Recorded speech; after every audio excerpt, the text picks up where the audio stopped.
అసలు వాడేసుకున్నామా, ఆ విషయాన్ని మనం రాజకీయంగా లబ్ధి పొందామా, పక్క పార్టీ మీద బుర్జల్లేసామా, బట్టకాల్చి మీదేసామా, అయిపోయింది. అధికారాలు ఎప్పటికీ శాశ్వతం కావు చంద్రబాబు నాయుడు గారు.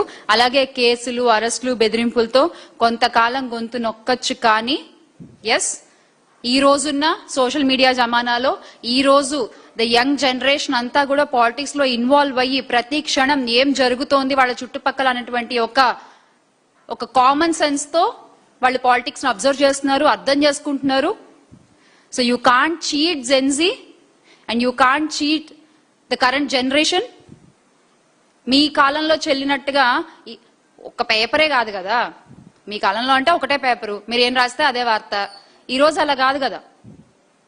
ఈ రోజున ప్రతి ఒక్కళ్ళు కూడా ఒక వారియర్ల, ఒక సైనికుళ్ళ నిజం వైపు నించుని పోరాడుతున్నారు సోషల్ మీడియాలో. వాళ్ళందరూ కూడా మాట్లాడతారు, మీరు చేసేటువంటి తప్పులు ఎత్తి చూపిస్తారు. ఇది గుర్తుపెట్టుకోండి. అలాగే నిన్న చంద్రబాబు నాయుడు గారి ప్రభుత్వాన్ని ప్రశ్నిస్తూ చంద్రబాబు నాయుడు గారికి సూటిగా శ్రీదేవి గారు వేసిన 4 ప్రశ్నలు ఒక్కసారి మనం చూద్దాము. జోగయ్య కేసును రీఓపెన్ చేస్తారా? ఇవి సీదిరి అప్పలరాజు గారి భార్య శ్రీదేవి గారు అడిగిన ప్రశ్నలు. బాధితులు చేస్తున్న ఆరోపణలపై స్వతంత్ర విచారణ జరిపిస్తారా? కుటుంబానికి ఇచ్చిన హామీలను అమలు చేస్తారా?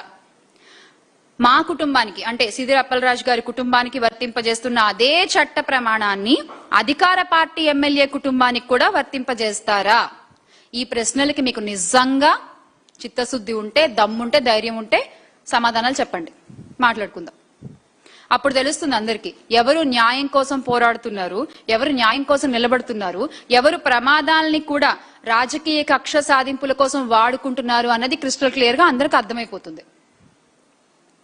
ఓకే, మాట్లాడుకుందాం. We are waiting for your answers. మరి ఎవరు వచ్చి సమాధానం చెప్తారో? మహిళా హోంమంత్రి గారు వస్తారా, లేకపోతే చంద్రబాబు నాయుడు గారు వస్తారా, లేకపోతే పుత్రుని కాపాడుకున్నటువంటి తండ్రి బయటకు వచ్చి మాట్లాడతారా? చూద్దాం. కానీ బాధితుల వైపు ఖచ్చితంగా ఎప్పుడు వైఎస్ఆర్ కాంగ్రెస్ పార్టీ ఉంటుంది, వాళ్ళ కోసం పోరాడుతుంది. జోహార్ వైఎస్ఆర్, జై Jagan.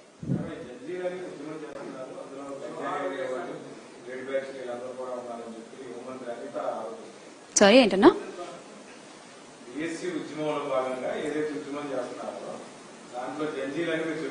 Right.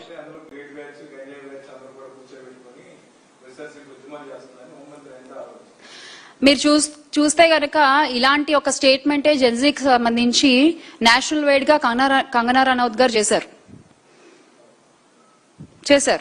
With in 24 hours ఆవిడ స్టేట్మెంట్ ఆవిడ వెనక్కి తీసుకున్నారు, జెన్జీకి సారీ చెప్పారు.